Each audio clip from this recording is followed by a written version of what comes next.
আসসালামু আলাইকুম, সবাইকে স্বাগত জানাচ্ছি। আমি মিজানুর রহমান। প্রিয় শিক্ষার্থী, যে যেখান থেকে যুক্ত হয়েছেন নিশ্চয়ই লিখে জানাবেন যে ঠিকভাবে শুনতে পাচ্ছেন কিনা এবং একই সাথে ঠিকভাবে দেখতে পাচ্ছেন কিনা। প্রিয় শিক্ষার্থী, যে যেখান থেকে যুক্ত রয়েছেন নিশ্চয়ই লিখে জানাবেন একই সাথে ঠিকভাবে শুনতে পাচ্ছেন কিনা এবং একই সাথে ঠিকভাবে দেখতে পাচ্ছেন কিনা। আজকে অসাধারণ একটি ক্লাস করব। আপনাদের সহযোগিতা পেলে এই ক্লাসটি অসাধারণ হবে। আপনাদের আহ এই যে ক্লাসটি খুবই গুরুত্বপূর্ণ এবং আজকে যে টপিক গুলো সেগুলো খুবই গুরুত্বপূর্ণ। তো আপনারা যদি আহ, খুব ফুল অ্যাক্টিভ থাকেন তাহলে ক্লাসটা অসাধারণ হয়ে উঠবে। কারণ টিচার একা অনেকক্ষণ ধরে বক বক করতে পারে না। তো টিচারকে যখন সহায়তা করবেন, হেল্প করবেন, তখন বিষয়টি আরো প্রাণবন্ত হয়ে উঠবে। প্রিয় শিক্ষার্থী, যে যেখান থেকে যুক্ত হয়েছেন একটু রেসপন্স করতে হবে, একটু লিখে জানাতে হবে যে ঠিকভাবে শুনতে পাচ্ছেন কিনা এবং এর সাথে ঠিকভাবে দেখতে পাচ্ছেন কিনা। এই দুটি বিষয় ক্লিয়ার থাকলে আমরা ক্লাস শুরু করতে পারবো ইনশাল্লাহ। প্রিয় শিক্ষার্থী যারা যুক্ত রয়েছেন একটু লিখে জানাতে হবে যে আসলে ঠিকভাবে শুনতে পাচ্ছেন কিনা এবং দেখতে পাচ্ছেন কিনা। প্রিয় শিক্ষার্থী, এই মুহূর্তে যে যেখান থেকে যুক্ত হয়েছেন আমি একটু বিনীতভাবে অনুরোধ করব, নিশ্চয়ই লিখে জানাবেন যে আপনারা ঠিকভাবে শুনতে পাচ্ছেন এবং ঠিকভাবে দেখতে পাচ্ছেন। তো শিক্ষার্থী, আজকে যে টার্ম গুলো আমরা শিখবো, যে টার্মিনোলজি গুলো আমরা শিখবো, সেগুলো একটু দেখবেন। লিটারারি কিছু টার্ম রয়েছে ইংলিশের, যেগুলো বিভিন্ন পরীক্ষায় প্রশ্নে থাকে। সেই টার্ম গুলো আমরা শিখবো ইনশাল্লাহ। তো শিক্ষার্থী, একই সাথে আমরা কিছু মিসেলেনিয়াস এর প্রশ্ন আছে, যে বাকি যে টপিক গুলো আছে সবগুলোকে একত্রে করে কিছু প্রশ্ন রাখা হয়েছে, সেগুলো সলভ করবো ইনশাল্লাহ। তো প্রিয় শিক্ষার্থী, প্রথমে যে টপিকটা দেখতে পাচ্ছেন, শুনতে পাচ্ছি মার্জিয়া, সম্ভবত মার্জিয়া, হ্যাঁ ধন্যবাদ জানাচ্ছি, উনি লিখেছেন শুনতে পাচ্ছেন, ধন্যবাদ জানাচ্ছি আপনাকে। তো খেয়াল করবেন, প্রথমে যে টপিকটা আপনারা দেখতে পাচ্ছেন সেটি হচ্ছে ম্যাটাফোর। তো শিক্ষার্থী, ম্যাটাফোর সম্পর্কে কারো ধারণা আছে কিনা একটু জানাবেন। ম্যাটাফোর, ম্যাটাফোর হচ্ছে রূপক, ম্যাটাফোর হচ্ছে তুলনা। ম্যাটাফোরকে বলতে পারেন রূপক, ম্যাটাফোরকে বলতে পারেন তুলনা। একটু হোয়াটসঅ্যাপের কানেকশনটা অফ করে দিন, না হলে এইভাবে মেসেজ এসে এসে আমাদের ক্লাসটাকে ডিস্টার্ব করে ফেলবে। ওকে স্টুডেন্টস, আমি দুইটা ডিভাইস থেকে যুক্ত হয়ে থাকি যাতে আপনাদের সাথে ভালোভাবে কানেক্ট করে করতে পারি এবং ক্লাসগুলোকে অসাধারণভাবে নিতে পারি। প্রিয় শিক্ষার্থী, খেয়াল করবেন, আহ আমরা আজকে টার্মিনোলজি নিয়ে কথা বলছি, একসাথে মিসেলেনিয়াস টপিক, অনেকগুলো টপিক রয়েছে আজকে ক্লাসে। সবগুলো টপিক একসাথে শেষ করবো ইনশাআল্লাহ। তো শুরুতে আমরা একটু লিটারেচার নিয়ে কথা বলতে চাই, দেন আমরা বাকিগুলো নিয়ে কথা বলবো ইনশাআল্লাহ। ওকে, একটু সময় দিবেন আমাকে। ওকে দ্য স্টুডেন্টস, যেটা নিয়ে কথা বলছিলাম, যে ম্যাটাফোর, ম্যাটাফোর জিনিসটা খুবই ইম্পর্টেন্ট একটা জিনিস, যেটা থেকে আমরা প্রায় পরীক্ষায় প্রশ্ন আসতে দেখি। ম্যাটাফোর বললাম যে ম্যাটাফোরিক বলি না, বিষয়টা তো ম্যাটাফোরিক। ম্যাটাফোর বিষয়টা দিয়ে বোঝা আসলে তুলনা, ম্যাটাফোর দিয়ে বোঝা আসলে রূপক। এই যে রূপক তুলনা বা শুধু তুলনা যেটাই বলেন না কেন, এটাই হচ্ছে ম্যাটাফোরের কাজ। তো শিক্ষার্থী, আমরা লাইনটা, ডেফিনেশনটা একটু জানার চেষ্টা করব। দেখবেন যে লেখা রয়েছে কম্পারিজন, তুলনা, বিটুইন টু আনলাইক থিংস, দুটি ভিন্ন জিনিসের মধ্যে তুলনা, উইদাউট ইউজিং লাইক এবং অ্যাজ। তার মানে দুটি ভিন্ন জিনিসের মধ্যে আপনি তুলনা করবেন, কিন্তু তার মধ্যে আপনি এই দুইটা ওয়ার্ড ব্যবহার করতে পারবেন না তুলনা করার সময়। সেটা হচ্ছে the first one is like and the second one is as. এই অ্যাজ লাইক ব্যতীত যে তুলনাটি করবেন সেটি হবে মেটাফর। তো শিক্ষার্থী, এখানে একটা ছবি দেখতে পাচ্ছেন, একই ব্যক্তি আহ বলা হচ্ছে তোর গানের থেকে আমার চা ভালো বা তোর চায়ের থেকে আমার গান ভালো। এই যে দুইজন দুজনের মধ্যে তুলনা করা হচ্ছে চা এবং গানের সাথে, এই তুলনা করার সময় কিন্তু কি ব্যবহার করা হচ্ছে না, অ্যাজ বা লাইক ব্যবহার করা হচ্ছে না। যেমন এইখানে একটু খেয়াল করেন, the world is a stage, পৃথিবীকে একটা স্টেজের সাথে তুলনা করা হচ্ছে, একটা মঞ্চের সাথে তুলনা করা হচ্ছে। এই যে পৃথিবীকে মঞ্চের সাথে তুলনা, এই তুলনা করার সময় কোনো অ্যাজ বা লাইকের কোনো ব্যবহার কি আপনি দেখতে পাচ্ছেন? পাচ্ছেন না। সেই রূপকী তুলনার ক্ষেত্রে বা শুধু তুলনার ক্ষেত্রে যখন আপনি অ্যাজ বা লাইক ব্যবহার ছাড়াই তুলনাটি করবেন, তখন সেটাকে আপনাকে বলতে হবে ম্যাটাফর। প্রিয় শিক্ষার্থী, আরেকবার বলছি, the world is a stage, the world is a stage. প্রিয় শিক্ষার্থী, খুব মনোযোগ দিয়ে শুনতে হবে, the world is a stage, পৃথিবী একটা মঞ্চ। এই পৃথিবী একটি মঞ্চ, পৃথিবীকে মঞ্চের সাথে তুলনা, তুলনার ক্ষেত্রে যখন অ্যাজ বা লাইক ব্যবহার করবেন না, সেটি হবে প্রিয় শিক্ষার্থী ম্যাটাফর। প্রিয় শিক্ষার্থী, চলে যেতে চাই পরবর্তী টপিকে। খেয়াল করবেন এই টপিকটা, এখন যেটা দেখতে পাচ্ছি সেটা হচ্ছে সিমিলি। সিমিলি হচ্ছে যখন তুলনাটি করব, এখানেও তুলনা হবে, ম্যাটাফোরও তুলনা, সিমিলিও তুলনা। তবে এই তুলনার মধ্যে আমরা যেটা করব সেটা হচ্ছে অ্যাজ এবং লাইকের ব্যবহারটা করব। তার মানে আমরা দুইটা টপিক শিখছি, দুইটা টার্ম শিখছি, একটি হচ্ছে ম্যাটাফোর, আরেকটি টার্ম শিখছি সেটি হচ্ছে সিমিলি। তাহলে ম্যাটাফোর আর সিমিলির মধ্যে পার্থক্য কি? ম্যাটাফোরটাতে যখন আমরা তুলনা করি তখন অ্যাজ এবং লাইক এই দুটি শব্দের ব্যবহার করা যায় না। আর যখন আমরা তুলনা করি এবং অ্যাজ এবং লাইকের ব্যবহারটা করি, তখন সেটি হয়ে যায় সিমিলি। প্রিয় শিক্ষার্থী, সেন্টেন্সটি পড়তে চাই। লেখা রয়েছে a comparison between two unlike things using like or as. দুটি ভিন্ন জিনিসের মধ্যে তুলনা করবেন কি ব্যবহার করে? লাইক এবং অ্যাজ কে ব্যবহার করে। প্রিয় শিক্ষার্থী, খেয়াল করবেন, লেখা রয়েছে the example her smile was bright as the sun. তার হাসি হচ্ছে সূর্যের মতো। এখানে আপনি ছবি দেখেও মনে রাখতে পারেন। প্রিয় শিক্ষার্থী, এই যে তার হাসি সূর্যের সাথে তুলনা করা হচ্ছে, এবং তুলনা করার সময় আপনারা দেখতে পাচ্ছেন অ্যাজ এর ব্যবহার করা হচ্ছে। কিসের ব্যবহার করা হচ্ছে? অ্যাজ এর। আমার মনে হয় একটু ব্ল্যাক কালার ব্যবহার করা উচিত। এই যে অ্যাজ এ ব্যবহার করা হচ্ছে, তাহলে তুলনার সময় আপনি যখন এই যে স্মাইলের সাথে যখন আপনি সানের তুলনা করলেন এবং অ্যাজ এর ব্যবহারটা নিয়ে আসলেন, তখনই সেটাকে আপনি বলতে পারছেন সিমিল। তাহলে আরেকবার বলি প্রিয় শিক্ষার্থী, যখন আপনি তুলনা করছেন এবং অ্যাজ বা লাইক এর ব্যবহার করছেন না, the world is a stage, পৃথিবী একটি মঞ্চ, তাহলে পৃথিবীর সাথে মঞ্চের তুলনা কিন্তু কোনো অ্যাজ লাইক এর ব্যবহার নেই। আবার বলা হচ্ছে ইউর স্মাইল বা হার স্মাইল অজ, তার স্মাইল ছিল as bright as the sun, সূর্যের মতো। সূর্য যতটা ব্রাইট করে তার মতো। তো প্রিয় শিক্ষার্থী, এখানে কিন্তু আমরা অ্যাজ এর ব্যবহার দেখতে পেয়েছি। যেহেতু এখানে অ্যাজ এর ব্যবহার দেখতে পেয়েছি, সেক্ষেত্রে অ্যাজ বা লাইক এর ক্ষেত্রে আমরা কি ব্যবহার করবো? যেটাকে বলবো সিমিলি। এই যে স্মাইল লাইক সানশাইন, হাসিটা কিসের মতো? সূর্যের রশ্মির মতো। তো এই যে হাসিটা সূর্যের রশ্মির মতো, এখানে আমরা কি ব্যবহার করছি? লাইক।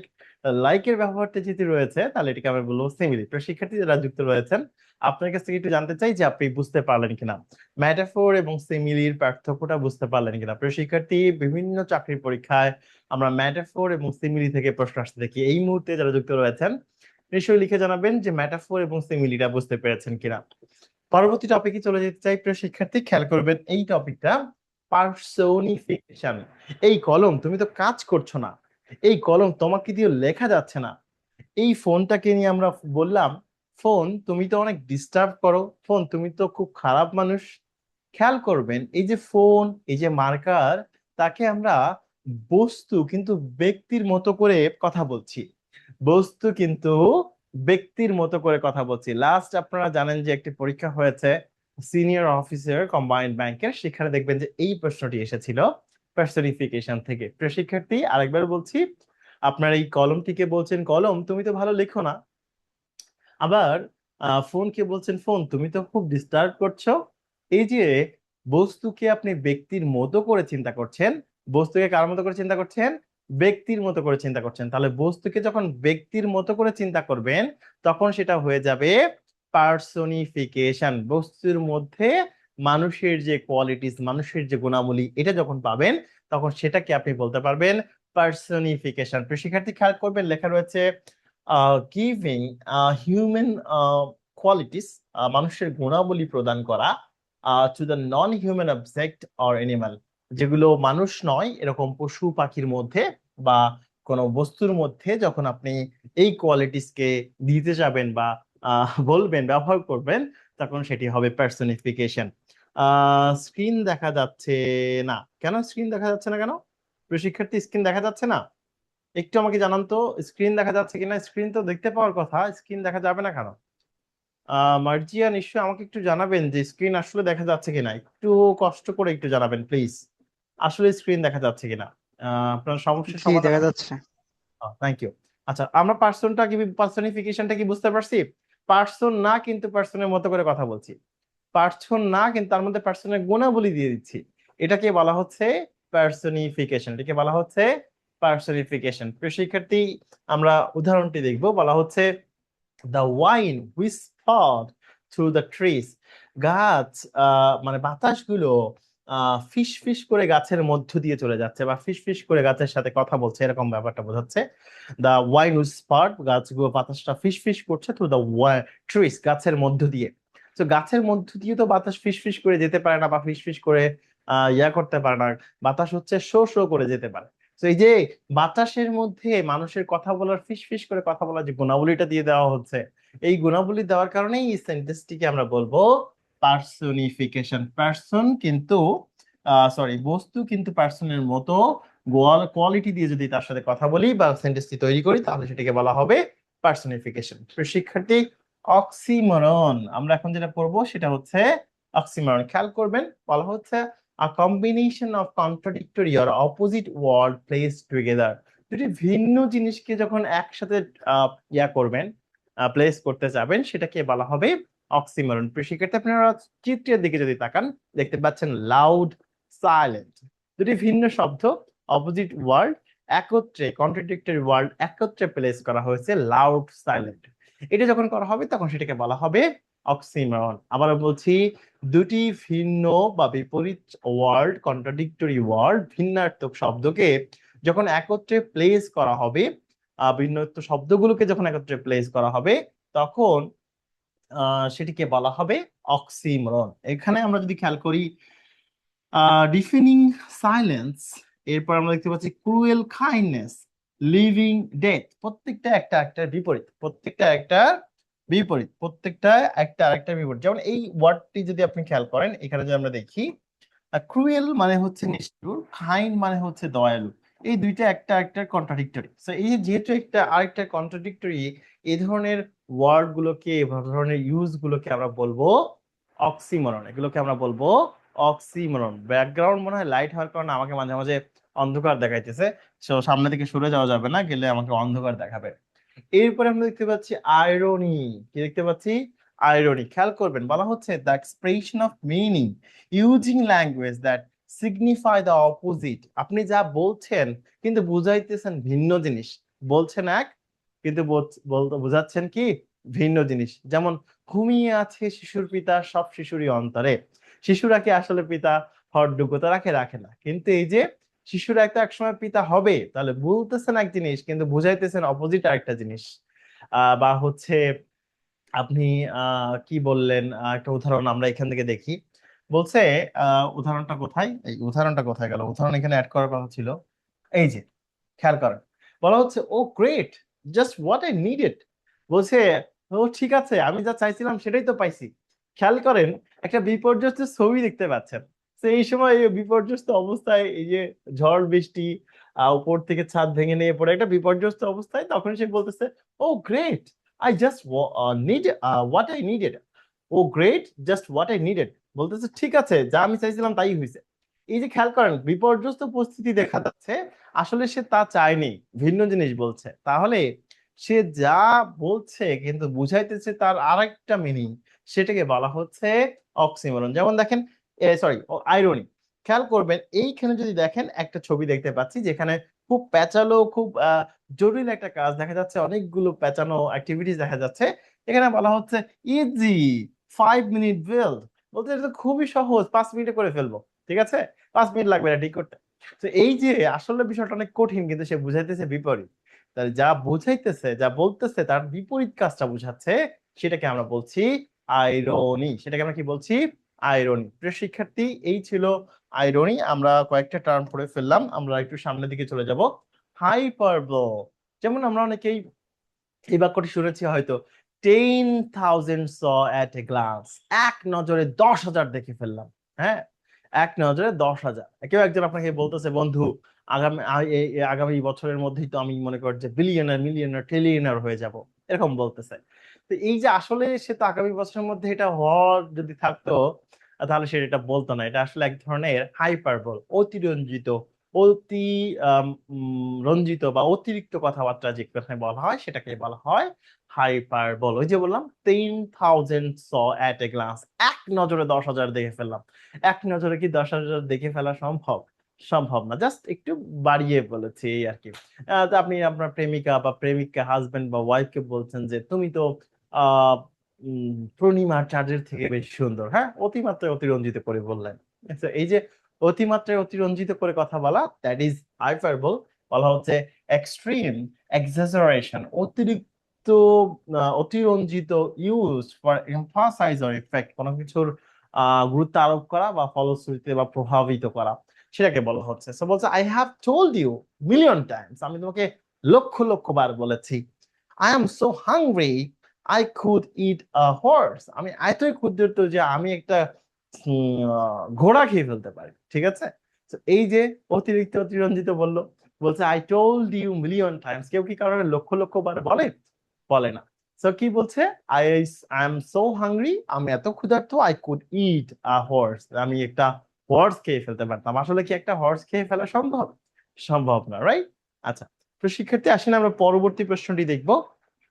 পরবর্তী টপিকটা দেখবো, সেটা হচ্ছে অ্যালিটারেশন। অ্যালিটারেশন হচ্ছে অনুপ্রাস, মানে হচ্ছে একই ধরনের শব্দের বারবার ইউজ। ঠিক আছে, একই ধরনের শব্দের বারবার ইউজ। যেমন দেখেন, Peter Piper picked a peck of pickle peppers, সব একই রকম, খেয়াল করেন। আবার Peter Piper picked a peck of pickle pepper. যেমন ছোটবেলায় ওই যে আমরা বলতাম না, পাখি পাকা পেঁপে খায়, পাখি পাকা পেঁপে খায়, ওরকম বলতাম না? ওখানে তো রিদমের মিল ছিল না, এগুলো আমরা বারবার বলতে গেলে গুলিয়ে ফেলবো, এই জন্য এগুলো নিয়ে মজা করতাম। তো একটু খেয়াল করবেন, ওরকম একটা ব্যাপার, রিপিটেশন অফ ইনিশিয়াল কনসোনেন্ট। শুরুতে যে কনসোনেন্টটা আছে সেই কনসোনেন্টের বারবার রিপিটেশন যদি হয়, কনসোনেন্টের যদি বারবার রিপিট হয়, তাহলে কনসোনেন্টের যদি বারবার রিপিট হয়, তাহলে সেটাকে আমরা কি বলছি?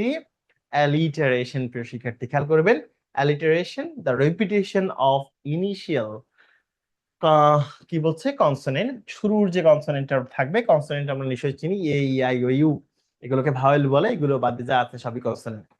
কনসোনেন্ট ইন ওয়ার্ড, একটা ওয়ার্ডের শুরুতে প্রত্যেকটা যদি সেম কনসোনেন্ট থাকে দ্যাট আর ক্লোজ টুগেদার, যেটা খুব কাছাকাছি, এটাকে বলা হয় অ্যালিটারেশন। এটাকে কি বলা হয়? অ্যালিটারেশন। কি বলা হয় এটাকে?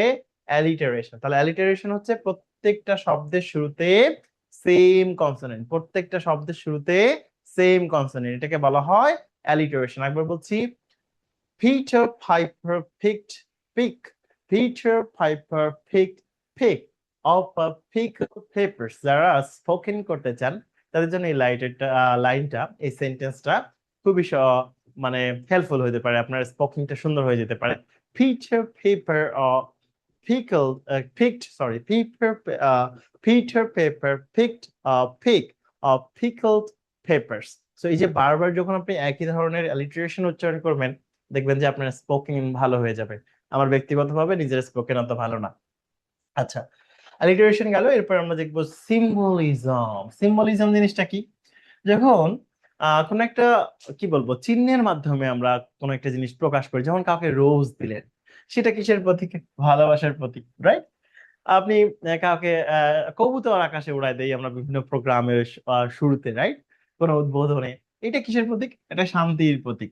এই যে একটা কাক দেখা যাচ্ছে, সেটা কিসের প্রতীক?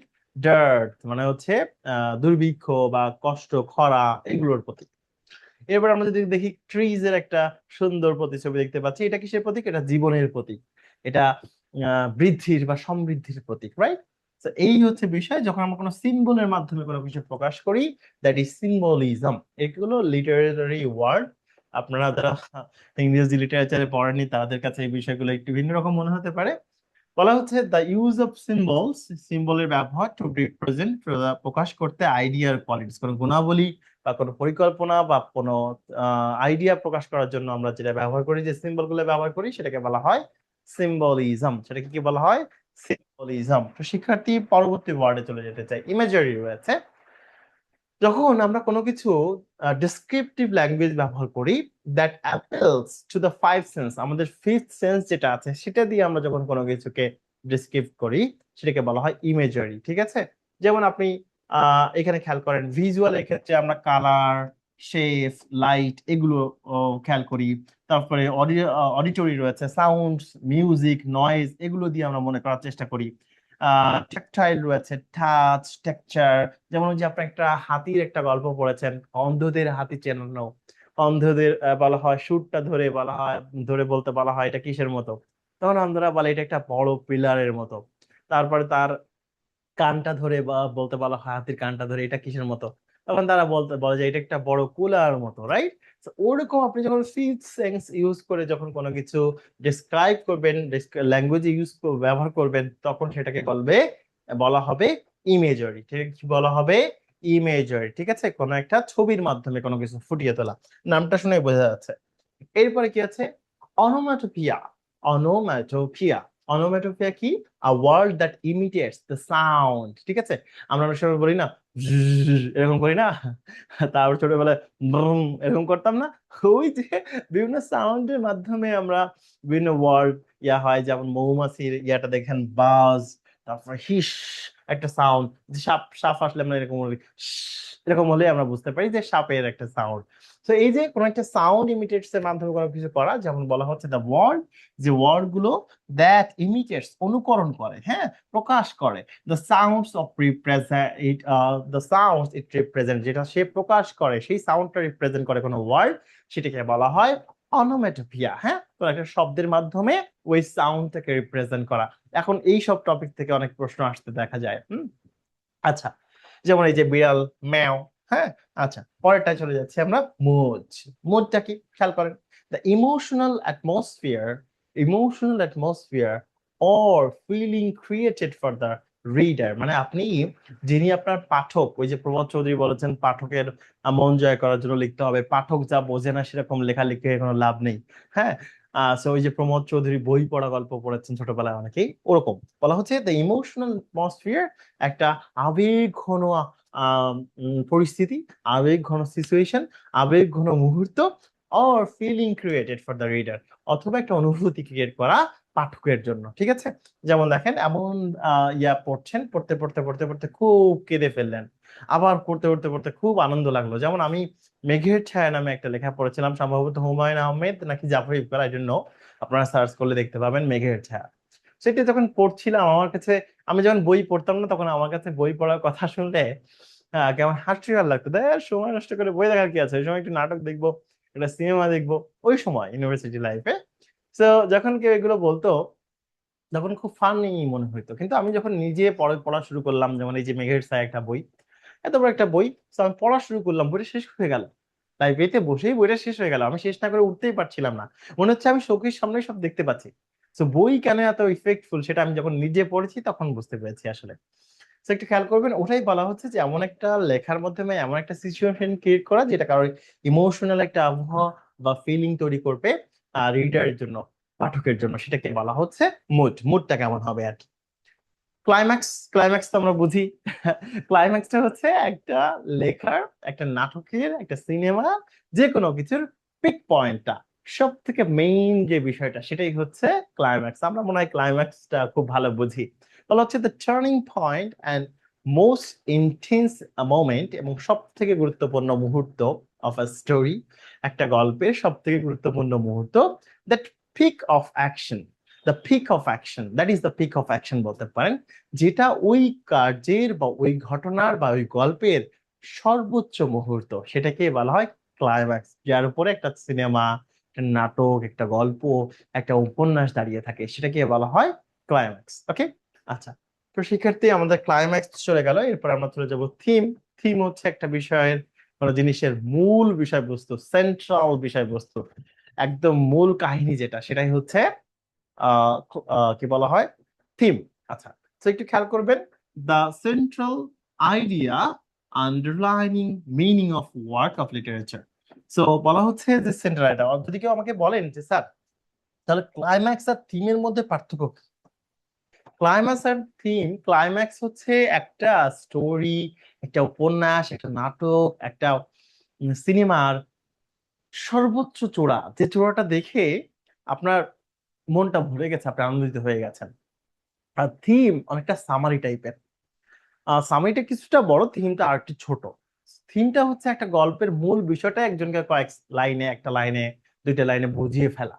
আর ক্লাইম্যাক্সটা হচ্ছে সেরা মুহূর্ত, পিক মুহূর্ত, হ্যাঁ, পিক অ্যাকশন। তো আশা করি দুইটা গুলিয়ে ফেলবেন না, একটা হচ্ছে ক্লাইম্যাক্স আর একটা হচ্ছে থিম। থিমটা হচ্ছে ওই যে আরেকটা এরকম মনে করতে পারেন যে বন্ধু সিনেমা তো দেখে আসলে, কি দেখলি বল কাহিনীটা কি। তো তখন আপনি বললেন যে এইভাবে শুরু হয়েছিল, একটা গরিব ফ্যামিলি থেকে উঠে এসে সে অনেক ট্রাজেডির মধ্য দিয়ে সাকসেসফুল হলো, এটাই হচ্ছে মূল কাহিনী। যেমন আপনার 12 ফেইল নামে একটা সিনেমা, এই সিনেমার কাহিনী কি, একটা দরিদ্র পরিবার থেকে এসে অনেক স্ট্রাগল পার করে একদম নিম্নবিত্ত পরিবার থেকে এসে, এবং লেস মেধাবী একজন মানুষ পরিশ্রমের মধ্য দিয়ে, আহ প্র্যাকটিসের মধ্য দিয়ে সে একজন আইপিএস অফিসার হয়ে গেছে।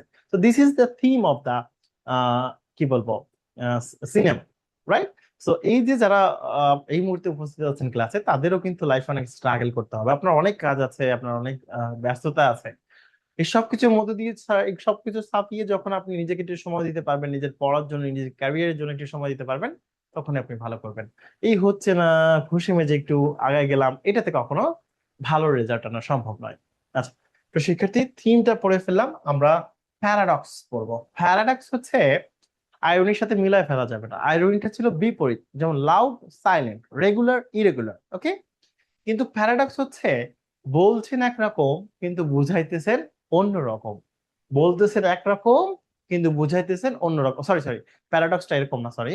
প্যারাডক্সটা হচ্ছে আপাত দৃষ্টিতে যেটা মিথ্যা মনে হচ্ছে কিন্তু সেটা বাস্তবে অবশ্যই সত্য। যেমন আপনার মনে হচ্ছে যে সৃষ্টিকর্তা বলে কি কেউ আছে, আপনি যে ধর্মেরই হন না কেন আপনার এরকম মাঝে মাঝে মনে হতে পারে যে আসলেই কি সৃষ্টিকর্তা বলে একজন আছেন, এরকম মনে হয়।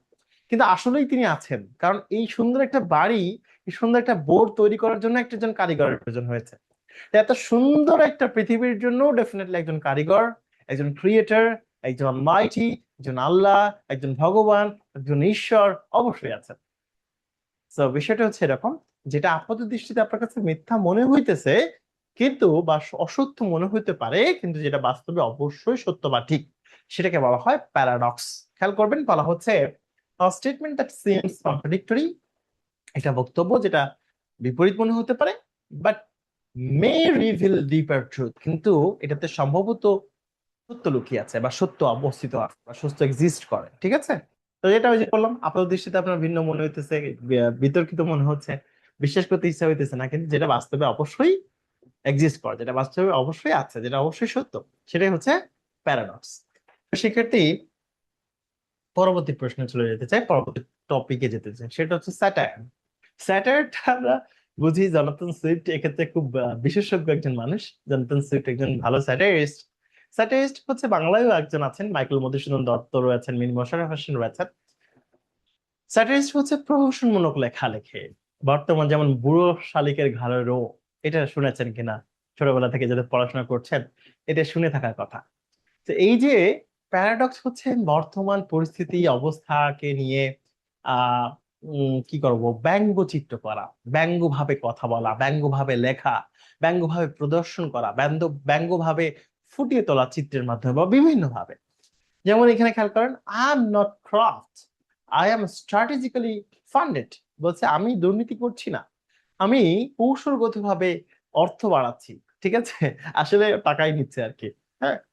সো স্যাটার হচ্ছে প্রহসন, বলছে using humour, irony, exaggeration to criticise, সমালোচনা করা, মক প্রহসন করা, আর বিদ্রূপ করা সামথিং কোনো বিষয়কে। সো স্যাটার হচ্ছে প্রহসন করা বা বিদ্রূপ করা। তো শিক্ষার্থী পরবর্তী টপিকে চলে যেতে চাই। এখানে রয়েছে অ্যাসোনেন্স, কনসোনেন্স, রিদম, রাইম রয়েছে। অ্যাসোনেন্স কি? Repetition of vowel sound. আমরা একটু আগে দেখেছি আহ কি বলো এটাকে, alliteration, repetition of consonant sound. আর এখন দেখছি রিপিটেশন অফ ভাওয়েল সাউন্ড, ঠিক আছে। ভাওয়েল কোনটা?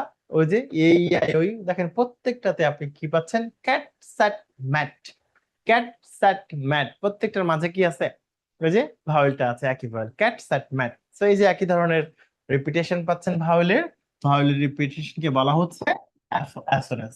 কনসোনেন্সটা কি তাহলে? বলা হচ্ছে কনসোনেন্স হচ্ছে repetition of consonant sound. Consonant সাউন্ডের রিপিটেশন হবে কিন্তু কোথায়? মিডিলে এবং শেষে। খেয়াল করতে হবে, অ্যালিটারেশনে কনসোনেন্ট সাউন্ড কিন্তু শুরুতে, আর কনসোনেন্সে কিন্তু কনসোনেন্ট সাউন্ড যেটা সেটা রিপিটেশন হবে মাঝে অথবা শেষে। মাঝে অথবা কোথায়? শেষে। খুব কেয়ারফুলি খেয়াল করতে হবে। আরেকবার বলছি, অ্যালিটারেশনে কনসোনেন্ট যে সাউন্ডটা হয় রিপিট, ওই যে পিকচার, পিকল, ফাইপার, ওরকম ছিল না? তো এটা পি পি পি প্রত্যেকটা শুরুতে, কিন্তু কনসোনেন্সে রিপিটেশনটা হবে শব্দের শেষে অথবা মাঝে। পরবর্তীটা দেখবো আমরা, রাইম যেটা রয়েছে, সিমিলার উইন্ডিং সাউন্ড, প্রত্যেকটা শেষে যদি ছন্দ মিলে যায় সেটাই হচ্ছে রাইম হবে। হ্যাঁ, প্রত্যেকটা শেষের ছন্দটা মিলে যায়। আমাদের অধিকাংশ কবিরা, রবীন্দ্রনাথ ঠাকুর, মাইকেল মধুসূদন দত্ত তিনি সনেট লিখেছেন, কিন্তু রবীন্দ্রনাথ ঠাকুর, বিভূতিভূষণ বন্দ্যোপাধ্যায়, শরৎচন্দ্র চট্টোপাধ্যায় সহ, প্রমোদ চৌধুরী সহ যারা যারা কবিতা লিখেছেন, সবাই দেখবেন যে শেষের রিদমে একটা মিল আছে। সেই রিদম, সরি রাইমে মিল আছে, শেষের সাউন্ডে মিল আছে। শেষের সাউন্ডে যদি মিল থাকে কোনো লেখায় তাহলে সেটাকে বলবে রাইম। তাহলে রিদমটা কি? রিদমটা হচ্ছে pattern of stressed and unstressed syllable মানে হচ্ছে আপনার সিলেবল যেটা রয়েছে সিলেবল, আমরা সিলেবল হচ্ছে শব্দ অংশ বুঝি, শব্দ অংশের যদি মিল থাকে তাহলে সেটা হবে রিদম। তাহলে শব্দ অংশ ওই যে শেষে মনে করেন ক, কং দিয়ে শুরু হলো বা ক খ দিয়ে শুরু হলো, প্রত্যেকটা শেষে মনে করেন ক খ, প্রত্যেকটা শেষে ক খ, তাহলে এই যে শব্দ অংশের যে মিল হচ্ছে এটাকে বলবে রিদম। আর রাইমটা হচ্ছে প্রত্যেকটা শেষে সাউন্ড একই রকম শোনা যাবে, প্রত্যেকটা শেষে সাউন্ড একই রকম শোনা যাবে, সাউন্ডটা একই রকম শোনা গেলে প্রত্যেকটা শেষে লাইনের রাইম। আর যদি প্রত্যেকটা শেষে শব্দাংশ একই রকম শোনা যায় তাহলে সেটা হয়ে যাবে রিদম, ছন্দের মিল। আচ্ছা, এই ছিল কথাবার্তা প্রিয় শিক্ষার্থী। এখন আমরা যেটা করব কিছু গুরুত্বপূর্ণ প্রশ্ন সলভ করার চেষ্টা করব, খুবই গুরুত্বপূর্ণ। একটা হচ্ছে মেড অফ, আরেকটা হচ্ছে মেড ফ্রম, একটা হচ্ছে মেড অফ, আরেকটা হচ্ছে মেড ফ্রম, এটা হচ্ছে মেড অফ, আরেকটা হচ্ছে মেড ফ্রম, ঠিক আছে, মেড ফ্রম। এটা থেকে আমরা প্রায় পরীক্ষায় প্রশ্ন আসতে দেখি। এইটা ব্যবহার করা হয় দৃশ্যমানের ক্ষেত্রে, দৃশ্যমান, আর এটা ব্যবহার করা হয় অদৃশ্যমানের ক্ষেত্রে। হ্যাঁ, অদৃশ্যমান মানে একটা জিনিস যদি আপনি দেখেন যেটা তৈরি হয়েছে সেটা যদি বোঝা যাচ্ছে, দেখে বোঝা যাচ্ছে, যেমন এই কলমটা দেখে বোঝা যাচ্ছে যে এটা প্লাস্টিকের তৈরি, রাইট?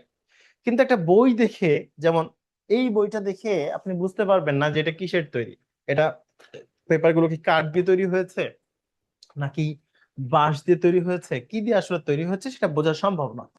তো যেহেতু এটা বোঝা সম্ভব নয় তাহলে এটার ক্ষেত্রে আমরা কি ব্যবহার করব, ফ্রম। আর যেটাতে বোঝা সম্ভব, দেখে বোঝা যায়, দৃশ্যমান, যেমন টেবিল কাঠ দিয়ে বানানো হয়েছে, টেবিল দেখে বোঝা যাচ্ছে, সেটা দৃশ্যমান, সেক্ষেত্রে আমরা মেড অফ। তো শিক্ষার্থী বুঝলাম কিনা, যখন আমরা বুঝতে পারবো দৃশ্যমান হবে তখন মেড অফ, আর যখন বুঝতে পারবো না, দৃশ্যমান না হয়, বোঝা যাচ্ছে না কি দিয়ে তৈরি, তখন মেড ফ্রম। এখন এইটা আমরা অনেকে গুলিয়ে ফেলি যে কখন দৃশ্যমান আর কখন অদৃশ্যমান, কখন অফ বসাবো আর কখন আসলে ফ্রম বসাবো। খেয়াল করবেন, অফ বানানটা ছোট, দৃশ্যমান বানানটা ছোট, ফ্রম বানানটা বড়, অদৃশ্যমান বানানটা বড়। খেয়াল করেন, এই যে অদৃশ্যমান, অ দিয়ে যেহেতু লিখছেন বানানটা নিশ্চয়ই দৃশ্যমানের থেকে অ্যাটলিস্ট বড়, কারণ দৃশ্যমানের থেকে একটা ওয়ার্ড বেশি আছে, রাইট? আচ্ছা, একটা লেটার বেশি আছে, তাহলে কি বললাম, বানানটা যদি মানে জিনিসটা যদি দৃশ্যমান হয় তাহলে অফ, দৃশ্যমান না হলে ফ্রম। তা মনে রাখবো কিভাবে, অফ বানানটা ছোট তাই দৃশ্যমানের ক্ষেত্রে অফ, ফ্রম বানানটা বড় তাই অদৃশ্যমানের ক্ষেত্রে ফ্রম। শিক্ষার্থী 1 নাম্বার প্রশ্নের উত্তরটি দিয়ে ফেলবেন, আনসার দ্য কোশ্চেন নাম্বার 1। শিক্ষার্থী এই মুহূর্তে যারা যুক্ত রয়েছেন 1 নাম্বার প্রশ্নের উত্তর দিয়ে ফেলবেন। Which of the following sentences is correct, কোন সেন্টেন্সটি সঠিক। খেয়াল করবেন, বলা হচ্ছে paper is made of, made, paper is made, paper is made, এপাশে উড, এই অংশটা প্রত্যেকটা সেম আছে, কারণ বোঝা যাচ্ছে এখানে ইউরোডটা আছে কোথায়, প্রিপোজিশনে। এবার একটু খেয়াল করেন, কাগজ যে কাঠ দিয়ে বানানো হয়েছে এটা কি দেখা যাচ্ছে, এটা কি দৃশ্যমান নাকি অদৃশ্যমান? ডেফিনেটলি এটা হচ্ছে অদৃশ্যমান। তাহলে paper is made of, made of কি হবে, সরি অদৃশ্যমান, অদৃশ্যমান। তাহলে পেপার ইজ মেড ফ্রম কি, wood, paper is made from wood, উত্তর হবে বি, কারণ এটা অদৃশ্যমান। প্রিয় শিক্ষার্থী, পুরোপুরি যারা এটা বুঝতে পেরেছেন তার 2 নাম্বার প্রশ্নের উত্তরটি দেওয়ার চেষ্টা করবেন, আনসার দ্য কোশ্চেন নাম্বার 2। প্রিয় শিক্ষার্থী, ক্লাসে শুধু জয়েন করে বসে থেকে ডিউটি করলাম, বসে থেকে অন্য কাজ করলাম, তাহলে ওই ক্লাস করা আর না করা সমান কথা। আর আপনি লাইভ ক্লাস বা একটা কোর্স কেনার উদ্দেশ্য, আমি মনে করি যে আপনি অনেক কিছু শেখার জন্য লাইভে টিচারকে কোশ্চেন করবেন, না বুঝলে তার কাছে জিজ্ঞাসা করবেন, সমস্যা হলে বোঝার চেষ্টা করবেন, এই জন্যই কিন্তু আমরা লাইভ ক্লাসে যুক্ত হই। তো সেটাই যদি না হয় প্রিয় শিক্ষার্থী, তাহলে তো লাইভ ক্লাস করার কোনো প্রয়োজন নেই। তাহলে তো আপনি ইউটিউব থেকে অসংখ্য অসংখ্য ক্লাস রয়েছে, একটু সার্চ করে দেখে নিলেন, শেষ। তো আমি বিশেষভাবে অনুরোধ করবো প্রিয় শিক্ষার্থী আপনাদেরকে, যে লাইভ ক্লাসে করতে হলে আপনাকে প্রচুর অ্যাক্টিভ থাকতে হবে। শুধু ক্লাসে জয়েন করলাম, বসে থাকলাম, দ্যাটস ইট, এটা করলে কখনো ক্লাস প্রাণবন্ত বা মনের মতো হবে না। যাই হোক, আপনাদের ক্লাস শেষ করে দিব ইনশাল্লাহ, সমস্যা নেই, কিন্তু আমি চাই যে আপনারা অ্যাক্টিভ থাকেন, আদারওয়াইজ ক্লাস কখনো সুন্দর হয় না, ভালো হয় না। আচ্ছা, তো এই ছিল আমাদের 2 নাম্বার প্রশ্ন। একটু খেয়াল করবেন, চেয়ার যে কাঠ থেকে বানানো হয়েছে এটা তো দেখা যাচ্ছে, দেখা যেহেতু যাচ্ছে দৃশ্যমান, তাহলে আমরা এটা ব্যবহার করব, the chair is made of wood, the chair is made of wood. শিক্ষার্থী পরবর্তী প্রশ্নে চলে যেতে চাই, বলা হচ্ছে হুইচ ওয়ান ইজ কারেক্ট, কোনটা কারেক্ট, এটা দেখি আপনারা পারেন কিনা। এটা আপনাদের পারা উচিত, আপনারা তো নার্সিং এর ক্লাস করছেন, এটা যদি না পারেন তাহলে সেটার থেকে দুঃখজনক আর কিছু হবে না, মানে দুঃখজনক কোনো কিছুই সম্ভব না। এটা যদি আপনারা না পারেন তাহলে এর থেকে দুঃখজনক আর কিছুই দুনিয়াতে আর এক্সিস্ট করবে না। তো আমি আশা করব যে এটা আপনারা অবশ্যই পারবেন। এই প্রশ্নটা উত্তর আপনাদেরকে দিতেই হবে। আপনারা কি নার্সিং পড়ছেন ওটা একটু দেখবো। 3 নাম্বার প্রশ্নের উত্তরটা আপনাদেরকে দিতে হবে প্রিয় শিক্ষার্থী, 3 নাম্বার প্রশ্নের উত্তরটা দিতে হবে। 3 নাম্বার প্রশ্নের উত্তরটা আপনাদের কাছ থেকে আশা করছি। আমি এতটুকু মনে হয় আশা করতে পারি আপনাদের কাছ থেকে। আহ ওকে, একটু দ্রুত আনসার করার চেষ্টা করবেন 3 নাম্বার প্রশ্নটা। যারা যুক্ত রয়েছেন মুখেও বলতে পারেন।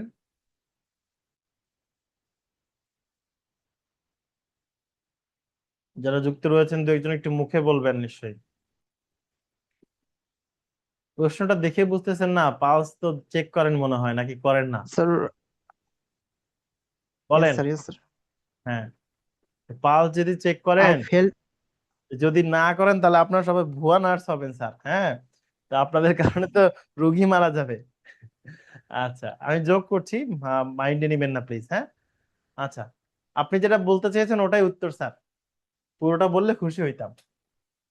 জি স্যার। পালস কি করতে হয়?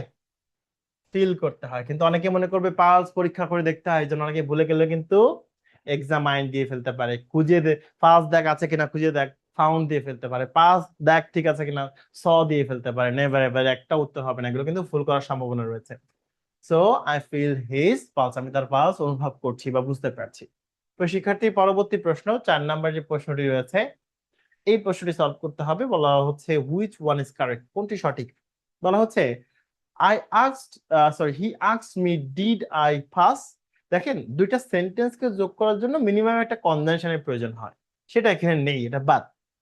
এরপরে এইখানে দুটো কনজাংশনকে যুক্ত করার জন্য এই যে একটা জিনিসকে আমরা দেখতে পাচ্ছি, ইফ আছে, ইফ আই পাস্ট, ওকে, এটা মেনে নিলাম। এর পরেরটা দেখেন, if he asked me if I have passed, okay.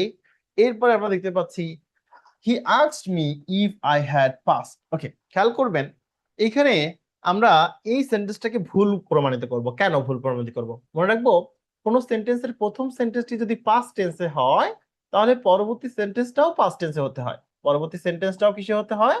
Past টেন্সে হতে হয়। তাহলে খেয়াল করেন এখানে তো হ্যাভ পাস্ট রয়েছে, যেটা প্রেজেন্ট পারফেক্ট, সো এটা তো পাস্টে না, এই জন্য এটা ভুল। আর 1 নাম্বার তো আগেই ভুল গিয়েছে। তাহলে এবার আপনি বলতে পারেন স্যার এখানে আস্কড আছে V2, এখানে তো পাস্ট আছে V2, তাহলে তো এটা ঠিক আছে, দুটাই তো পাস্ট আছে। হ্যাঁ, ঠিক আছে। আবার এখানেও তো পাস্ট টেন্স আছে ভার্ব 2, আর এখানে পাস্ট পারফেক্ট আছে হ্যাড প্লাস V3, এটাও তো পাস্ট টেন্স আছে, এটাও পাস্ট, এটাও পাস্ট। তাহলে স্যার এখন আমরা কি করব? আমরা ছোটবেলা থেকে পড়েছি কিনা রিলেট করতে পারবেন, অতীতের দুটি কাজ, একটা আগে আর একটা পরে। অতীতের দুইটা কাজ, একটা আগে আর একটা পরে। যে কাজটা আগে হয় ওইটা সবসময় পাস্ট পারফেক্ট, যে কাজটা আগে হয় ওটা সবসময় পাস্ট পারফেক্ট। তাহলে বলছে আমি জিজ্ঞাসা করেছিলাম তুমি পাস করছো কিনা, তাহলে পাস করার কাজটা তো আগে করতে হবে, তাই এইটা কিন্তু পাস্ট পারফেক্ট হবে। এই যে পাস্ট পারফেক্ট, অতীতের দুইটা কাজ, যেটা আগে হয় এটা পাস্ট পারফেক্ট, মনে রাখবেন। আর তাহলে স্যার যেটা পরে হয় এটা কি হয়? ওটা হয় পাস্ট ইনডিফিনিট। তাহলে আমরা মনে রাখবো অতীতের দুইটা কাজ, একটা আগে আর একটা পরে। যেটা আগে হবে ওটা পাস্ট পারফেক্ট, যেটা পরে হবে ওটা পাস্ট ইনডিফিনিট। আবার বলছি, অতীতে দুইটা কাজ, একটা আগে আর একটা পরে। ওই যে দুইটা কাজ, একটা আগে আর একটা পরে, যেটা আগে হবে ওটা পাস্ট পারফেক্ট, যেটা পরে হবে এটা পাস্ট ইনডিফিনাইট। তো শিক্ষার্থী, পরবর্তী প্রশ্নে চলে যাব। এই প্রশ্নটা একটু খেয়াল করেন, এই প্রশ্নটা। আচ্ছা, কে যেন একটু আগে উত্তর দিয়েছিলেন যে আই ফিল দা পালস, নাম কি স্যার আপনার? স্যার? স্যার সুজন সাইফ। সুজন? সাইফ। সুজন সাইদ, দেখি কই। ওকে, সুজন সাইদ, আচ্ছা। তো আমাকে একটু বলেন সুজন সাইদ, আপনি কোথায় এখন আছেন? স্যার বাসায়। রাজশাহী? জি। রাজশাহী কোথায় কাজ করছেন এখন এই মুহূর্তে? ও, এখন আপাতত বাসায় আমি কাজ করছি না। মানে কোনো কিছুর সাথে যুক্ত নেই? না। ও, আচ্ছা আচ্ছা। কেন আপনাদের না সবসময় কোনো না কোথাও সবাই যুক্ত থাকে? আমি ছিলাম, আমি জব ছেড়ে চলে আসছি। ও আচ্ছা, ভালো করছেন, মানে সরকারি জবে ঢুকবেন এই জন্য, রাইট? জি স্যার। আচ্ছা ঠিক আছে। তো এই প্রশ্নটা একটু খেয়াল করেন, প্রশ্নটা খুবই সহজ। প্রথম কথা হচ্ছে বিজনেস একটা নন কাউন্টেবল বা আনকাউন্টেবল নাউন। বিজনেস একটা আনকাউন্টেবল নাউন, আনকাউন্টেবল যেগুলো গণনা করা হয় না। এবার আনকাউন্টেবল নাউনকে আমরা গণনা করতে পারি না, কিন্তু আনকাউন্টেবল নাউনকে আমরা কাউন্টেবল নাউনের সাথে গণনা করতে পারি। অ্যাজ ফর এক্সাম্পল আমি আপনাদেরকে এই গ্লাসের মাধ্যমে বুঝাতে পারি। যেমন হচ্ছে আমরা কিন্তু মনে করেন যে পানিকে গণনা করি না, পানি গণনা করা হয় না, কিন্তু আমরা কিন্তু বলতে পারি এ গ্লাস অফ ওয়াটার, আমাকে এক গ্লাস পানি দাও। দুই গ্লাসের হওয়ার ক্ষেত্রে আমরা বলি টু গ্লাস অফ ওয়াটার, আমাকে দুই গ্লাস পানি দাও। তাহলে বিজনেস যেহেতু নন কাউন্টেবল নাউন, বিজনেসকেও যদি গণনা করা যাবে না, তাহলে বিজনেসকে বলতে হবে পিচ অফ বিজনেস, আমার একটা ছোট ব্যবসা আছে। টু পিসেস অফ বিজনেস, আমার দুইটা ছোট ব্যবসা আছে। তো খেয়াল করবেন যে ব্যবসা যখন দুইটা, কোম্পানিকে গণনা করা যায়, হ্যাঁ কোম্পানি, ব্যবসার নাম যখন হবে তখন সেটা একটা কোম্পানিতে পরিণত হয়, তখন সেটা কাউন্টেবল।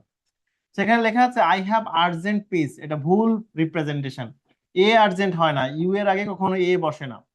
আহ এরপরে হচ্ছে ইউ এর আগে এ বসে যখন ইউ এর উচ্চারণ ইউ এর মতো হয়, যেমন ইউনিভার্সিটি, ইউনিভার্সিটি ইউ এর উচ্চারণ ইউ এর মতোই হয়েছে, তখন এ ইউনিভার্সিটি বলা যায়, ওটা আলাদা ব্যাপার। এবার খেয়াল করেন এ পিচ অফ আর্জেন্ট বিজনেস, এইটা ঠিক আছে। আবার ইউ এর আগে অ্যান বসিয়েছে, সেটাও কিন্তু সঠিক না। An urgent piece of business, যেটা ভুল। তাহলে সঠিক রিপ্রেজেন্টেশনে কি হবে? সঠিক রিপ্রেজেন্টেশন হবে এ পিচ অফ আর্জেন্ট বিজনেস। যেমন আমরা বলতে পারি এ পিচ অফ ব্রেড, কি বলতে পারি? এ পিচ অফ ব্রেড, এক টুকরা রুটি। তাহলে দুই টুকরার ক্ষেত্রে কি বলতে হবে? বলতে হবে টু পিচেস অফ ব্রেড, দুই টুকরা রুটি, দুই টুকরা রুটি, এভাবে বলতে হবে। তিন টুকরা ক্ষেত্রে বলতে হবে থ্রি পিসেস অফ ব্রেড। তো এই নন কাউন্টেবল নাউন গুলোকে আমরা এইভাবে গণনা করি। যেমন আমি যদি বলি অ্যাডভাইস, অ্যাডভাইস একটা নন কাউন্টেবল নাউন। এখন এটাকে স্যার যদি আমরা গণনা করতে চাই, তাহলে স্যার কি করব? বলতে হবে piece of advice, two pieces of advice, ঠিক আছে? যেমন আপনি বলছেন যে গ্যাস তো স্যার নন কাউন্টেবল, এটাকে আমরা কিভাবে গণনা করতে পারি? বলতে হবে এ সিলিন্ডার অফ গ্যাস, দুই গ্লাস হলে বলতে হবে টু সিলিন্ডার্স অফ গ্যাস। যেমন আমরা চা, পানি এগুলো গণনা করতে পারি না, আমরা কিন্তু বলি এভাবে এ কাপ অফ টি, দুই কাপ হলে টু কাপস অফ টি, তিন কাপ হলে থ্রি কাপস অফ টি, ওরকম এ পিচ অফ আর্জেন্ট বিজনেস। শিক্ষার্থী এই প্রশ্নটা একটু দেখার চেষ্টা করব। লেখা রয়েছে দ্য কারেক্ট সেন্টেন্স, কোন সেন্টেন্সটি সঠিক? কোন সেন্টেন্সে যখন অক্সিলারি থাকে না, অক্সিলিয়ারি না থাকলে, অক্সিলারি না থাকলে আমরা কি ব্যবহার করি? ডু, ডাজ এবং ডিড এর ব্যবহার করি। যখন কোনো সেন্টেন্সে ডু, ডাজ, ডিড ব্যবহার করা হয়, তখন এর সাথে যে মেইন ভার্বটা থাকে, সেই মেইন ভার্বের বেস ফর্মটা বসে। মেইন ভার্বের কোন ফর্মটা বসে? বেস ফর্মটা বসাতে হয়, বেস ফর্ম। যেমন আমরা যদি লিখি he goes to school, he goes to school, সে স্কুলে যায়। এখন এটাকে যদি ইন্টিগ্রেটিভ করতে হয়, তাহলে তো আমাকে ডু, ডিড, ডাজ আনতে হবে, কারণ এখানে অক্সিলারি নেই। ভার্বের সাথে এস বাই এস থাকলে ডাজ আনতে হয়, ভার্বের সাথে এস বাই এস না থাকলে ডু আনতে হয়, আর পাস্ট টেন্স হলে ডিড আনতে হয়। তাহলে কি আনবো?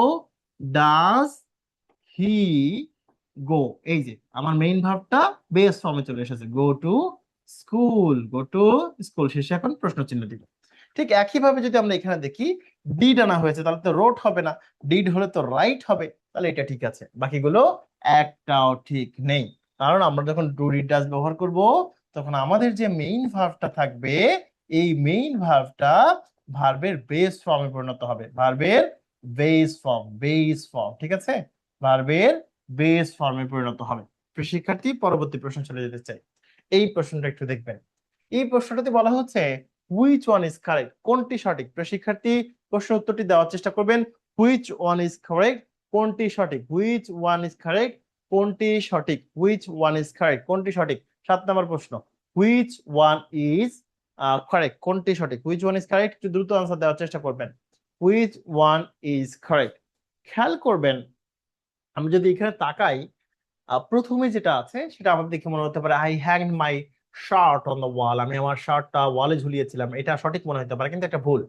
কারণ হ্যাং এর দুই ধরনের বানান আছে, একটা হ্যাং, এটার ভার্ব টু আছে এইচ ইউ এন জি, আরেকটা আছে এইচ ইউ এন জি। এটা হচ্ছে ঝুলানোর ক্ষেত্রে ব্যবহার করি।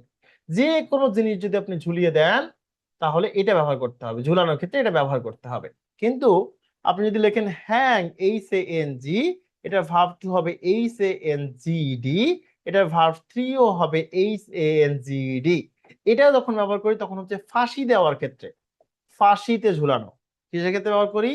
ফাঁসিতে ঝুলানো, ফাঁসি, ফাঁসিতে ঝুলানো, ফাঁসিতে ঝুলানো। ঠিক আছে, ফাঁসিতে ঝুলানোর ক্ষেত্রে শুধু এই বানানটা ব্যবহার করা হয়, HANGED, HANGD, আর বাকি সব ঝুলানোর ক্ষেত্রে ব্যবহার করা হয়। তার মানে এটা ভুল, কারণ ওয়ালে শার্ট ঝুলিয়েছেন, তাহলে এখানে উত্তরটা দিতে হবে হাং। এই যে I hang my shirt on the wall. এরপর আমরা দেখতে পাচ্ছি one must do his duty. No, one থাকলে যেমন আমরা যদি দেখি হি এর অবজেক্টিভ ফর্ম হচ্ছে হিম, এর পসেসিভ ফর্ম হচ্ছে হিজ। শি এর অবজেক্টিভ ফর্ম হচ্ছে হার, এর পসেসিভ ফর্ম হচ্ছে হার। আমরা যদি লিখি দে, দে এর অবজেক্টিভ ফর্ম হচ্ছে দেম, এর পসেসিভ ফর্ম হচ্ছে দেয়ার।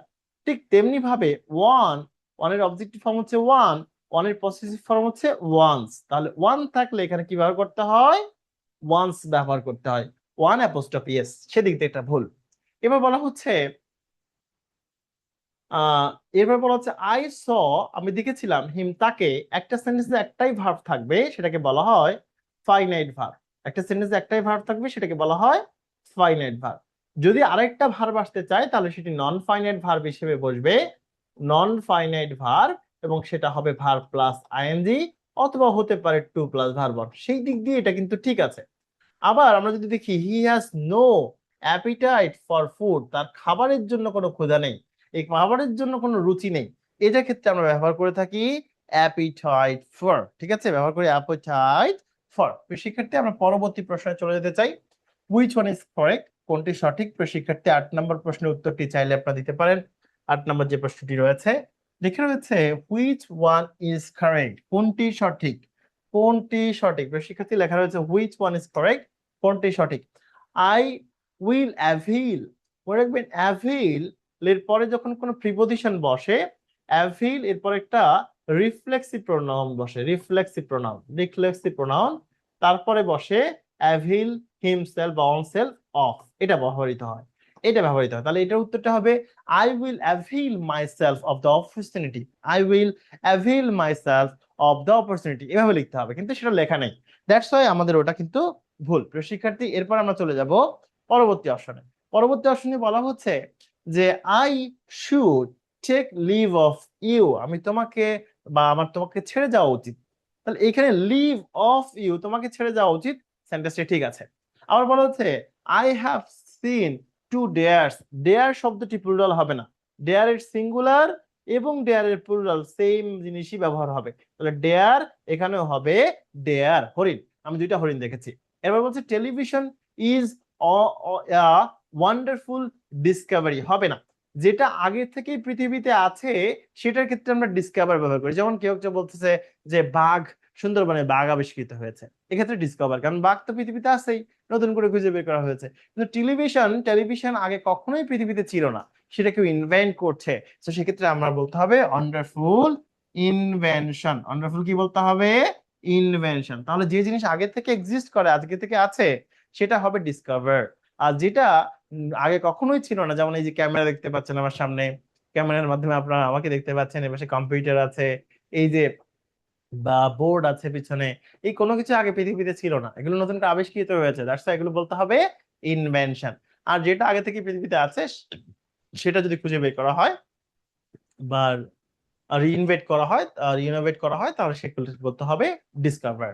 আচ্ছা, তো শিক্ষার্থী, আমরা লাস্ট 2 কোশ্চেন দিয়ে শেষ করব। এই সেন্টেন্সটি একটু খেয়াল করবেন, রয়েছে I feel out of sorts today. ঠিক আছে, I feel out of sort today.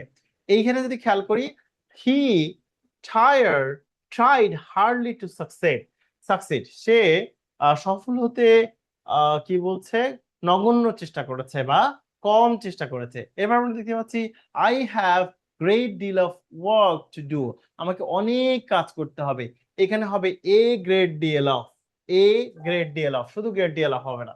এরপর এটা বলা হচ্ছে যে প্লিজ গিভ মি অ্যাটেন্ডেন্স, দয়া করে আমাকে উপস্থিতিটা দেন।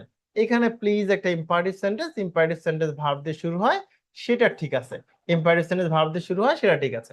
এবার এখানে আমরা যদি খেয়াল করি, হার্ডলি অ্যাডভার্বটি এখানে ব্যবহৃত হবে না, হার্ডলি অ্যাডভার্বটি সেন্টেন্সের শুরুতে ব্যবহৃত হবে, এবং সেন্টেন্সের শুরুতে যখন অ্যাডভার্ব হবে তখন অক্সিলারিটা সাবজেক্টের আগে আসবে। So hardly did he tried to succeed, এটাই সঠিক উত্তর হবে, যেটাকে আমরা বলে থাকি ইমবেডেড কোশ্চেন, যেটাকে আমরা বলে থাকি embedded question, sorry sorry sorry sorry inversion, যেটাকে আমরা বলে থাকি ইনভার্সন। এরপরে বলা হচ্ছে I feel out of sorts. Out of sorts হবে না, এখানে আউট অফ শর্টস হবে। আউট অফ শর্ট হবে না, এখানে হবে আউট অফ শর্টস। এটা একটা ভুল প্রয়োগ অফ ইডিয়মস এন্ড ফ্রেজ। তো শিক্ষার্থী, এরপর আমরা 10 নম্বর যে প্রশ্নটি রয়েছে এই প্রশ্নটি দেখবো। বলা হচ্ছে হুইচ ওয়ান ইজ কারেক্ট, কোনটি সঠিক। হুইচ ওয়ান ইজ কারেক্ট, কোনটি সঠিক। তো শিক্ষার্থী এই প্রশ্নের উত্তর দেওয়ার চেষ্টা করবেন। হুইচ ওয়ান ইজ কারেক্ট, কোনটি সঠিক। বলা হচ্ছে let him to know all the details. Let him to know all in details হবে না, all let him to know all in details let him to know, তাকে জানতে দাও। লেটের পরে যদি এইখানে ভুল আছে। লেটের পরে যখন অবজেক্ট থাকে, লেটের পরে যখন অবজেক্ট থাকে তখন পজিটিভ ভার্বের নিয়ম অনুযায়ী এরপরে ভার্ব ওয়ান বসে। সেখানে টু নো হবে না, এখানে শুধুমাত্র নো হবে। ওকে, পরবর্তী প্রশ্ন যদি দেখি 4 soldiers were wounded and one killed. 4 soldiers were wounded and one killed. ভুল। এখানে খেয়াল করেন 4 জন সৈনিক আহত হয়েছে, এটা প্যাসিভে করা হয়েছে, বি ভার্ব প্লাস ভি3। তাহলে একজনকে মারা হয়েছে তো নিজে নিজে মারা যায় নাই, এটাকেও প্যাসিভে করতে হবে। তাহলে কি হবে ওয়ার কিল্ড। কিন্তু ওয়ার কিল্ড আমরা দিতে পারবো না, কেন? কারণ এইখানে ওয়ান আছে, অনেক ক্ষেত্রে ওয়ার ব্যবহার করা হয় না, অনেক ক্ষেত্রে ওয়াজ ব্যবহার করা হয়। এবার দেখেন দুটো মিলে গেছে। 4 soldiers were wounded, 4 জন আঘাতপ্রাপ্ত হয়েছিল, ওয়ান ওয়াজ কিল্ড, একজনকে হত্যা করা হয়েছিল। এর পরেরটা দেখবো আমরা। দেখতে পাচ্ছি this is the most unique. Unique শব্দের আগে আর দি ব্যবহার করা যাবে না, মোস্ট ব্যবহার করা যাবে না। এমন কিছু শব্দ আছে যেমন ইউনিক, তারপরে হচ্ছে পারফেক্ট, পারফেক্ট, তারপরে ইটারনাল, ইটারনাল, ইউনিভার্সাল, ইউনিভার্সাল, তারপরে হচ্ছে ডেট, তারপরে ফুল। এই ধরনের শব্দগুলো নিজেরাই সুপারলেটিভ, নিজেরাই কি সুপারলেটিভ। তাই তাদেরকে সুপারলেটিভ করার জন্য আর মোস্ট ব্যবহার করা যাবে না, দিও ব্যবহার করা যাবে না। 4টা অপশনের 3টাই ভুল, তার উপরটা সঠিক। তারপর ওটা পড়ে দেখি। I have read the first. First হচ্ছে একটি cardinal number, cardinal number, cardinal. Cardinal নাম্বারের আগে দি বসে, কার্ডিনাল নাম্বারের পূর্বে কি বসে? দি বসে। যেহেতু এন্ড এর আগেরটাই দি ব্যবহার করা হয়েছে, যেন এটা আর ব্যবহার করা লাগেনি, এই দুইটা দিয়ে একটা দি ব্যবহার করা হয়েছে। So I have read the first and second chapter of the book. তো শিক্ষার্থী মনে রাখতে হবে 1 2 3 4 5 6 7 8 9 10 এগুলো বলা হয় কার্ডিনাল নাম্বার, আর ফার্স্ট সেকেন্ড ফোর্থ ফিফথ এগুলোকে বলা হয় অর্ডিনাল নাম্বার। মনে রাখতে হবে অর্ডিনাল নাম্বারের আগে দি বসে। অর্ডিনাল নাম্বার কোনগুলো? First, second, third, first second third fourth fifth, এগুলোকে বলা হয় অর্ডিনাল নাম্বার। কার্ডিনাল নাম্বার কোনগুলো? 1 2 3 4 5, এগুলোকে বলা হয় কার্ডিনাল নাম্বার, কার্ডিনাল নাম্বার। মনে রাখতে হবে কার্ডিনাল নাম্বার আগে দি বসে না, কিন্তু অর্ডিনাল নাম্বার আগে অবশ্যই দি বসে। অর্ডিনাল নাম্বার আগে অবশ্যই দি বসে। তো শিক্ষার্থী, আরো দুই একটা প্রশ্ন সলভ করে দিই আপনাদেরকে। ওকে, আরো দুই একটা প্রশ্ন আমরা একটু সলভ করে ফেলি। ওকে, এরপরে কি আরো আছে? ওকে, আরো কয়টা আছে? আরো বেশ কয়েকটা আছে, আমরা এখানে শেষ করব আর কি। কারণ আমি আজকে টানা অনেকক্ষণ ধরে ক্লাস নিচ্ছি, ক্লাস নিতে আছি, সেই সন্ধ্যা থেকে শুরু হয়েছে। আসলে আর দাঁড়িয়ে থাকা পসিবল হচ্ছে না। 11 নম্বর প্রশ্নটা একটু দেখবো। বলা হচ্ছে হুইচ ওয়ান ইজ কারেক্ট, কোনটি সঠিক। বলা হচ্ছে ইট has been raining for 2 days। এই সেন্টেন্সটি সঠিক, কারণ সিন্স বা ফর প্লাস টাইম থাকলে, সিন্স এর পরে থাকে স্টার্টিং অফ টাইম, শুরুর সময়, স্টার্টিং অফ টাইম, আর ফরের পরে থাকে হচ্ছে duration of time, duration of time, duration of time. যেমন আজকে ক্লাস আমাদের শুরু হয়েছে 9:30টায়, 9:30 PM, তাহলে এটা শুরুর সময়, তাহলে এখানে ব্যবহার করতে হবে সিন্স। আমাদের ক্লাসের আজকের হচ্ছে 1.5 ঘন্টা, 130 আওয়ার্স, 130, এখানে ফুল স্টপ, হ্যাঁ, 1.5 আওয়ার। তাহলে এই 130 আওয়ার্স যেহেতু, তাহলে এখানে কিন্তু ফর হবে।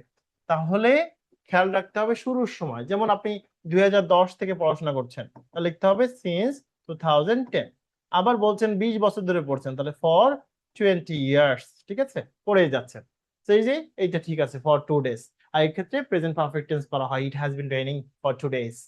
হি is senior to, senior to হয় যেমন সিনিয়র টু, তারপরে হচ্ছে junior to, junior to, prefer to, তারপরে হচ্ছে ইনফেরিয়র টু, ইনফেরিয়র টু, তারপরে হচ্ছে অল্টেরিয়র টু, অল্টেরিয়র টু, তারপর posterior to, posterior to, anterior to, posterior to, anterior to, posterior to, posterior to, ঠিক আছে।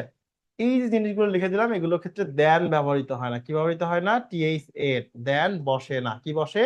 সবগুলোতে টু বসে, টু, সবগুলোতে টু বসে, টু। তাহলে he is senior to you, এটা ভুল।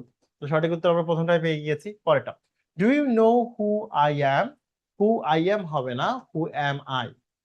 হু I, sorry, who I am হবে হু অ্যাম আই। বলছে তুমি কি জানো আমি কে? তাহলে হু আই অ্যাম, এটা হবে সঠিক উত্তর। আর শেষে ফুল স্টপ হবে, কোশ্চেন চিহ্ন হবে না। ও সরি, শেষে কোশ্চেন চিহ্ন হবে, ফুল স্টপ হবে না। এবার কি বলছে? Airport is the biggest place, is the biggest, biggest place. তুলনা বুঝাইলে আমরা এটা করে ফেলি। তাহলে এয়ারপোর্টে যদি তুলনা করা বোঝাচ্ছে, তাহলে airport is the biggest place হবে। তো তুলনা বুঝাইলে সুপারলেটিভ ডিগ্রিতে করতে হয়। এর পরের প্রশ্নটা আমরা দেখব, খেয়াল করেন 12 নম্বর প্রশ্নে আমরা দেখতে পাচ্ছি ওয়ারের আগেও যা বসে অরের পরেও তাই বসে। অরের আগে সি আছে, এটা হচ্ছে সাবজেক্টিভ প্রোনাউন, হি, তারপরে আই, এগুলো সাবজেক্টিভ প্রোনাউন। তাহলে অরের পরেও সাবজেক্টিভ প্রোনাউন হবে। তাহলে either he war I, either he or I am mistaken. আমি অথবা সে কি করেছিল? ভুল করেছিল। আমি অথবা সে কি করেছিল? ভুল করেছিল। আমি অথবা সে ভুল করেছিলাম। তাহলে উত্তরটি হবে either he or I am mistaken. আচ্ছা, এরপরটা বলা হচ্ছে many a man has done so. একটু খেয়াল করবেন, যখন মেনি এ থাকে, খেয়াল করবেন, যখন মেনি এ থাকে, মেনি এ, তখন এরপরে যে নাউনটা থাকে সে নাউন কিন্তু সিঙ্গুলার হয়। তাহলে এরপরে যে ভার্বও থাকে সেই ভার্বটাও কি হয়? সিঙ্গুলারই হয়, সেই ভার্বটাও সিঙ্গুলার হয়। যখন মেনি থাকে, শুধু মেনি, তখন এরপরে যে নাউনটা থাকে সেই নাউনটা কিন্তু কি হয়? প্লুরাল হয়। এবং এরপরে যে ভার্বটা থাকে সেই ভার্বও কিন্তু কি হয়? প্লুরাল হয়। ঠিক আছে। তো আমরা যদি খেয়াল করি মেনি এ আছে, তাহলে এরপরে ভার্বটা সিঙ্গুলার আছে, এরপরে নাউনটাও সিঙ্গুলার আছে, দুইটাই সিঙ্গুলার আছে, তাহলে উত্তরটা এটা হবে। এবার বলছে কি every one of the, every পরে ওয়ান বসানো যাবে না, এভরি অফ দা গার্লস হবে, every of the girls loves হবে। সাবজেক্ট যদি সিঙ্গুলার হয় তাহলে ভার্বও হবে সিঙ্গুলার। এভরি ওয়ান অফ দাও দিয়ে লেখা যায়, শুধু ওয়ান অফ দা দিয়ে লিখলে বেশি বেটার হয়। এভরি অফ দা গার্লস লেখা যায়, অথবা ওয়ান অফ দা গার্লস লিখলে বেশি বেটার হয়, দুটোর একটা দিলে ভালো হয়। আর যেহেতু one of the, every of the, এদের অফ দা, নেইদার অফ দার পরে নাউন প্লুরাল হয় কিন্তু ভার্বটা সিঙ্গুলার হয়, এই জন্য এটা ভুল। তাহলে উত্তর কোনটা? আমাদের উত্তর বি পেয়ে গেছি। এরপরটা কি আছে? He gave me an advice. An advice হবে না, কারণ ওই যে কিছুক্ষণ আগে বলছিলাম অ্যাডভাইস একটা আনকাউন্টেবল নাউন বা নন কাউন্টেবল নাউন। আনকাউন্টেবল নাউনের আগে এ অ্যান বসে না, আনকাউন্টেবল নাউনের আগে এ অ্যান বসে না, আনকাউন্টেবল নাউনের আগে এ অ্যান বসে না। আবার বলছি আনকাউন্টেবল নাউনের আগে এ অ্যান বসে না, আনকাউন্টেবল নাউনের আগে এ অ্যান বসে না। এই ছিল প্রিয় শিক্ষার্থী আজকের ক্লাস। আপনাদের যদি কোনো কোশ্চেন থাকে কোশ্চেন করতে পারেন, আর যদি কোনো কোশ্চেন না থাকে তাহলে আমরা ক্লাস শেষ করে দেবো ইনশাল্লাহ। প্রিয় শিক্ষার্থী যে যেখান থেকে যুক্ত ছিলেন নিশ্চয়ই লিখে জানাতে পারেন, অথবা মুখেও বলতে পারেন যে আপনাদের আর কোনো কোশ্চেন আছে কিনা। আমাদের যতটুকু সম্ভব হয়েছে পুরোটা পড়ানোর চেষ্টা করেছি। ইনশাল্লাহ এখান থেকে প্রশ্ন আসলে, এই টপিকগুলো থেকে প্রশ্ন আসলে কমন পাবেন ইনশাল্লাহ। তো প্রিয় শিক্ষার্থী যারা যুক্ত রয়েছেন আপনারা চাইলে কিন্তু কমেন্ট করে জানাতে পারেন, বা মুখেও বলতে পারেন, আপনাদেরকে সম্পূর্ণ আনমিউট করে রাখা হয়েছে।